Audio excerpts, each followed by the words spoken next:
Welcome to this explainer. So here's a reality check for you. Did you know that the vast majority of enterprise AI projects actually fail? And it's not because of broken code or bad data. It's because of human resistance.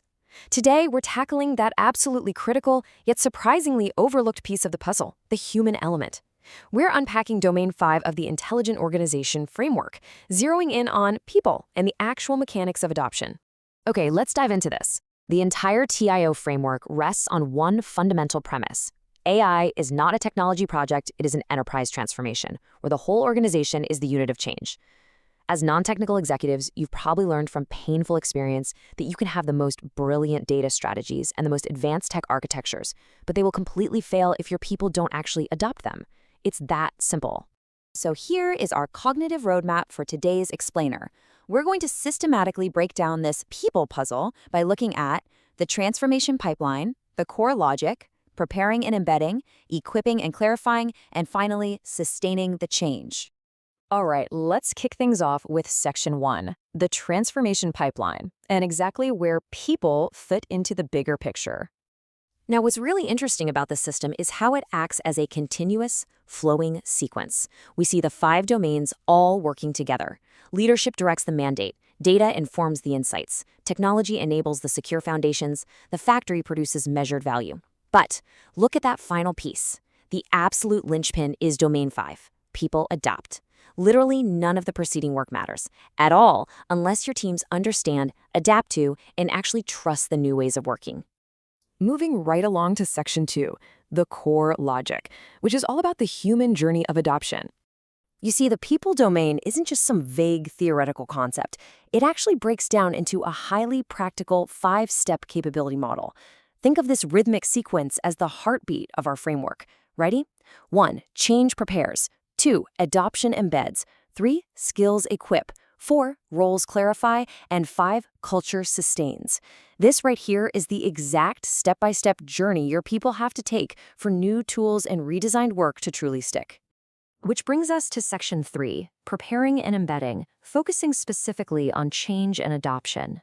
Capability 1 is change. We define this as the organization's ability to prepare people for new ways of working by explaining what is changing, why it matters, expectations, and the support they'll get. There's a really important boundary line to draw here. Transformation mobilizes the overall program at the executive level, sure, but change is what actually prepares your people for what's going to be different in their day-to-day reality. And I really want to emphasize this. This is not soft HR fluff. Just sending out a mass email, yeah, that doesn't count as change management. To avoid failure, executives must look for rigorous evidence. You need concrete proof. We're talking about change impact assessments, showing exactly who is affected. We're talking about real communication plans for priority initiatives and actually reviewing employee readiness and sentiment pre- and post-launch. You want tracked change actions, not just good intentions. Right, so once your teams are prepared, we enter Capability 2, adoption. This is the organization's ability to help people actually use those new tools, processes, automations, and AI use cases in everyday work. Notice the clear distinction we're making here. While change prepares people for the difference, adoption is what actually proves that the new way of working is successfully being embedded into the business. So how do you prove it? Well, a successful leader tracks actual usage measures. Are your people truly logging into the new AI tools, or are they secretly going right back to their old Excel spreadsheets? Hard evidence includes completed training and coaching, and crucially, reviewing user feedback and help requests after launch.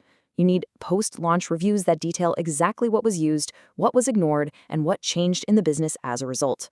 Let's move to and see how this builds in Section 4, equipping and clarifying. This is all about skills and roles. Capability 3 is skills. This is your organization's ability to identify, build, and maintain the practical skills people need for new tools, data, AI, and redesigned work.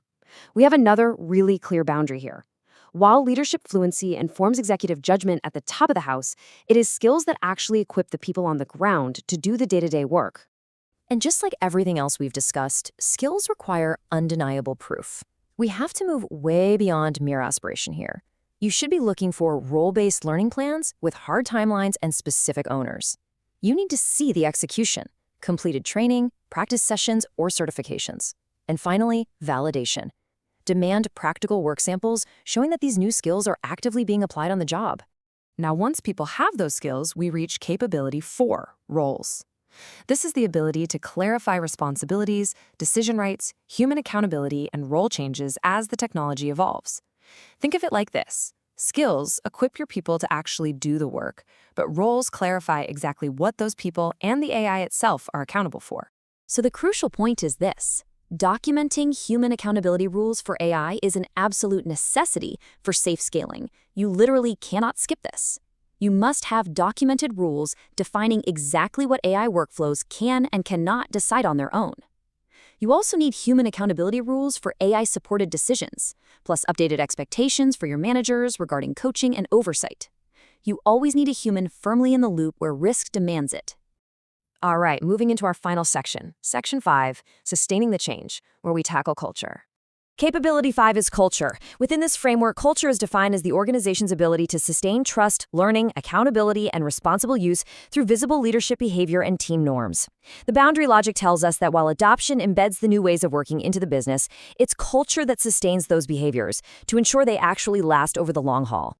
And listen, culture isn't some invisible, unmeasurable vibe. It is proven. It's proven through defined leadership behaviors around responsible AI, regular employee pulse results reviewed by leaders, team norms dictating tech usage, and reward practices that actually reinforce adoption. But most importantly, as an executive, your culture is proven by the documented actions you personally take to fix trust issues, address employee fears, and course-correct any resistance or misuse. Which brings us to our ultimate accountability check for any leader trying to drive an intelligent transformation. You have to ask yourself, will our people understand, use, trust, and sustain the change? I want to leave you to reflect on that question. Really consider whether your organization is truly preparing its workforce for the reality of AI transformation. Thank you so much for joining me for this explainer, and I'll catch you next time.